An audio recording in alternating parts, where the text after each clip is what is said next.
welcome to another episode of The Safe Space. Thank you. Yeah, you're welcome. Thanks for having both of us. So today we are going to talk about one of the biggest myths of the safe industry, right? Myths or misunderstandings or just blatant lies, right? Well, I mean, I think some people are lying, but it's kind of the truth is somewhere in the middle, which we're talking about safe capacity. Yep. So stated gun capacity inside of gun safes, which is undoubtedly something we talk about with people every day here.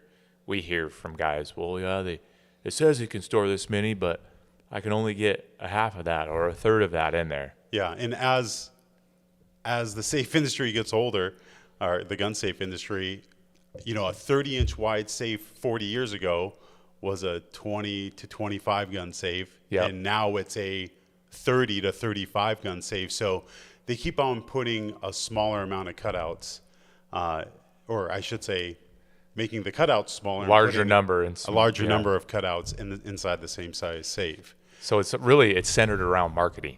It is. It's a facade. Yeah, and the box stores really push it because for their flyer for the holidays, they want to be able to say, a 30 or 40 gun safe at the lowest price. They didn't really change they're not giving you a bigger safe for the money. They're giving you the same size safe with a different rack than what the manufacturer would normally make. Yeah. Which is a ton of cutouts in it. I remember a few years back when there was a shift to these larger numbers, and I'm going, this is the same safe we have. Why are they stating that it's a larger gun capacity? And we found out that, some of the most well-known manufacturers, from Liberty to Rhino to, you name it. Winchester. There are a lot of companies we don't carry, but I'll use Liberty as a clear example. They were providing these box stores with different racks than what we were getting that had more cutouts. But it's something any company can do, right? We could go to Liberty and say, hey, we want to buy a truckload of safes, and this is the rack we want in it. Absolutely. And they'll build it. So they're doing what their customer wants, but it's the other thing the box stores do is traditionally when you're looking at a gun safe, the number is long guns. Yeah. And the other thing they started doing was throwing in the pistols. I was going to bring that up next. That's what sparked me to say that. Counting the pistol holsters in the door as part of the gun count, which again, that's not what we do in our space. This topic overall is, our customers feel deceived. We know the truth. Well, I don't know that our customers feel deceived. We educate them. We're pretty good at. But sometimes, people make a purchase and, even though we've told them that, they still have a 40 gun in their mind or a 50 gun in their mind, and they get it home and they get, a third of that in there, which is pretty realistic. I guess I'll use my personal safe as an example, which I do often here. I have a 66 by 36 inch wide by 27 inch deep, a little bit smaller version of this National Magnum, a 40 cubic foot safe, which at the time they deemed that a what gun safe? Oh, I'm terrible at this. A 30. I was going to say 36. A 36 gun safe, right? I have a mix of firearms from hunting shotguns to a couple hunting rifles, a few ARs, some passed down heirlooms, just a mix of things, right? And I can comfortably get 15 long guns in my safe using both sides. Now, I could cram a few more in there, but I don't want to bang my optics up. I don't want to bang my wood stocks up. I can get less than half of what the stated capacity is, with room for a few more stuffed in there. And I'm sure we'll get into this, but it makes me think of there are other solutions to be able to get more firearms into a safe, right? Yeah. you know, my dad, for example, has the same size safe as me, and he's got 25 long guns in there using the rifle rod system. So you remove the rack, it eliminates that wasted space of the rack itself, and you run those firearms vertically, and you can really get a lot more in there. Yeah, the rifle rods by Gun Storage Solutions truly work, because people don't realize if you take a wood gun rack and you compress that rack, that wood, don't change the thickness, but just compress the wood into a solid flat piece, it's literally eating up half the space. So with the rifle rods, you remove that, and it's pretty easy to almost double your capacity or double your capacity. We see people do with that. Yeah. Do you see a difference between one brand to the next? Is someone doing a way better job than somebody else when it comes to gun count, or just making an interior that is more user friendly? You know, you're seeing not really on gun count, I would say. I would say everybody's kind of in the same boat for the most part. You know, there are a few, I think, that maybe inflate the numbers a little bit more than others. Fort Knox has a little bit larger cutout. Mm-hmm. A lot of the imports, you look at their cutouts, and they are abnormally small. They're itty bitty. Yeah, you're going to get 22s in there, and that's about it. So I think Fort Knox has probably one of the largest cutouts. Mm-hmm. But, you know, that's a higher end product, custom built safe, you know. But you're seeing companies like Liberty and even Rhino adopt a similar type of interior setup that Browning kind of started, right? And each of them has a different name. Liberty's is now called the ProFlex.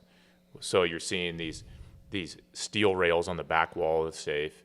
You're able to adjust racks up and down, and there's just a lot more maneuverability in the safe. But it doesn't necessarily equal more guns, but you do get more flexibility. Yeah, I think one of the biggest advantages with those new style interiors, and so Liberty ProFlex, Rhino Vector, and then Browning Access is the names of them, but they're all kind of the same thing.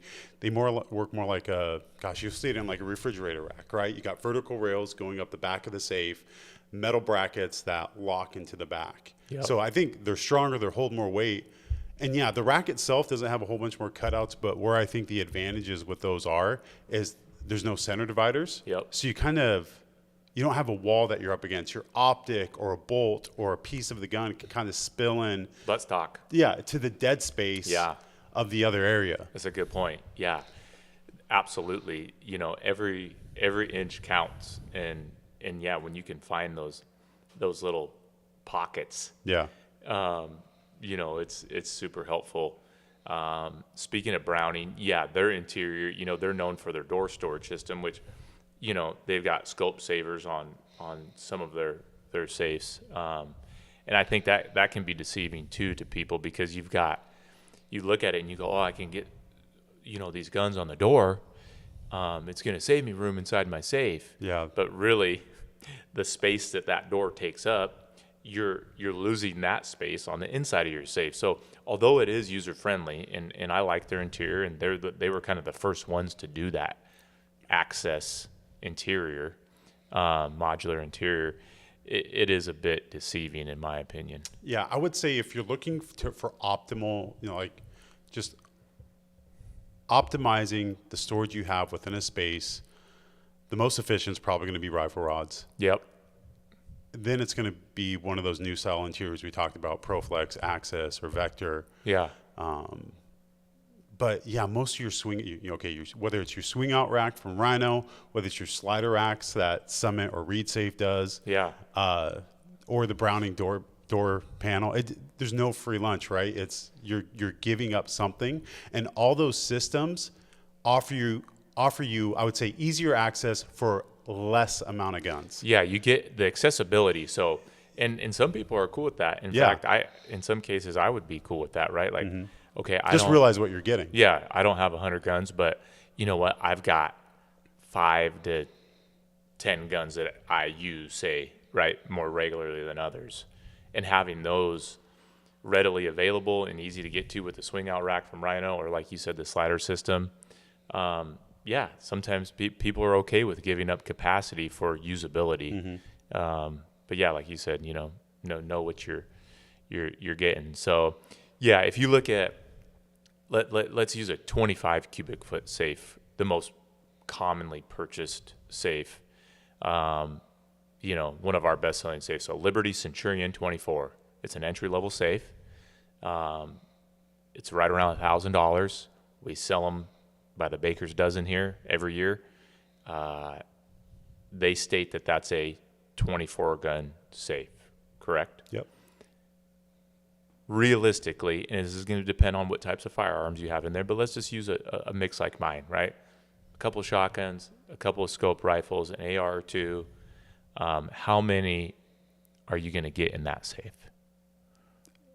Yeah, with a mix of With stuff. a mix, yeah. It's 5 to 6 in my opinion. Yeah. And again, like you were On saying, each side. Yeah, you might squeeze a few more in there. But Yeah. So we're going to say it's a 10 to 12 gun safe. That's what we tell people. Yeah. And we have, realistic model blue guns here on our showroom floor to show people, hey, this has to sit at an angle. And the angle that this has to sit in, because of the scope and because of the buttstock, you just lost the spot across from there and you lost a spot next to it. So Yeah. really one firearm with an optic on it, it's going to take up 3 to 4 spots inside your safe. Yeah, I mean, an AR-15 with an optic, and whether you keep the magazine in or not, I mean, but that gun's going to take up literally 3 times the amount of space of like a little lever action carbine. Yep. Or, over and under shotgun. Yep. So, yeah, the math we give people is take whatever the manufacturer tells you for a gun count on a rack. Yep. And at least cut that in half. At least. Yep. And then you got to take, are you going to use shelves inside your safe? So like the Centurion 24, okay, 24 guns. That's plenty of space for what I have. Well, you're going to use shelves for half of that. So now we cut that number in half. And now we cut that number in half again. Yeah. So it's really easy, people to buy too small because you just don't understand how it works. Now, once you buy a safe, you understand how it works. And a huge part of our business is people repeat customers. Yeah, repeat customers buying their second safe or trading in a safe for a larger one. Yeah, that's a lifeblood of our business. 40 years. Yeah. When we go up to the next size, we kind of already talked about this size, my 40 cubic foot safe, but yeah, like a 36 inch wide safe, depending on the manufacturer too.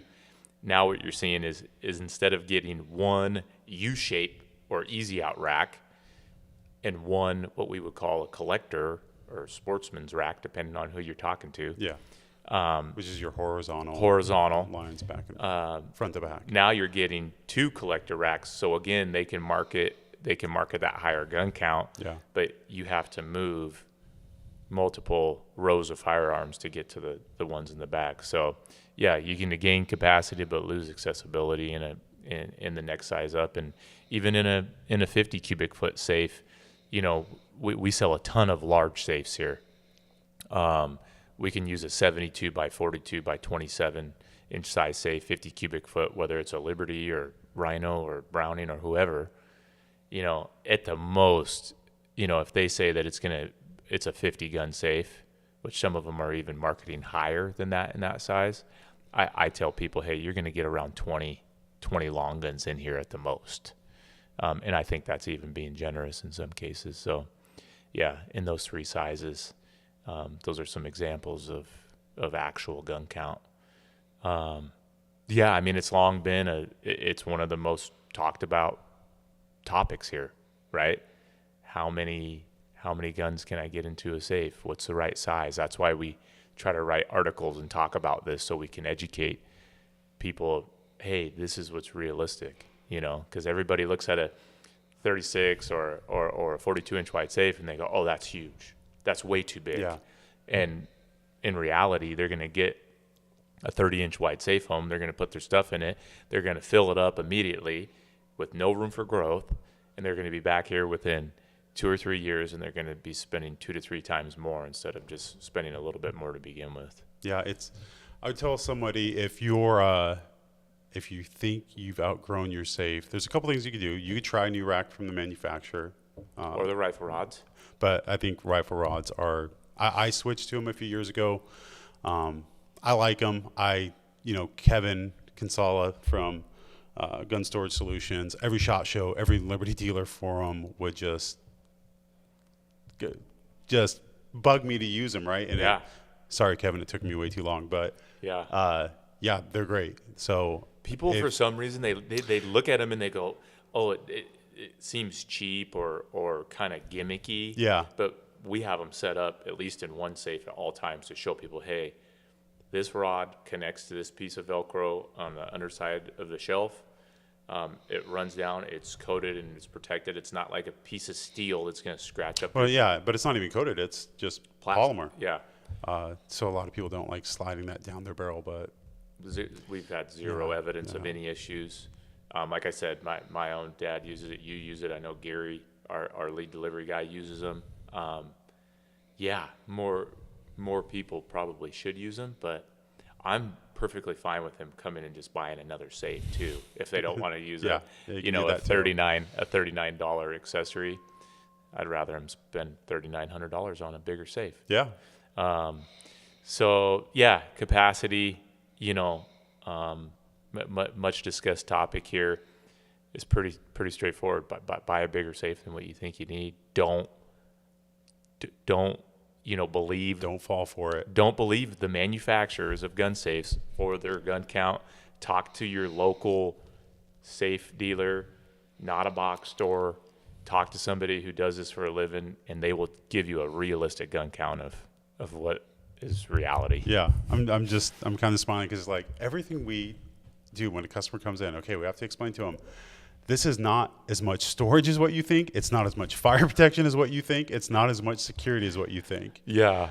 So, but that's our job, right? yeah. That's our job, and we're going to keep doing that. And that's part of the reason why we're doing this podcast, is to create industry disrupting content and to educate our customers on what the truth is. So we're going to keep doing that. All right. Cool. Well, thanks for joining us on another episode of The Safe Space. And as always, if you guys have any questions, don't hesitate to reach out. We will see you next time.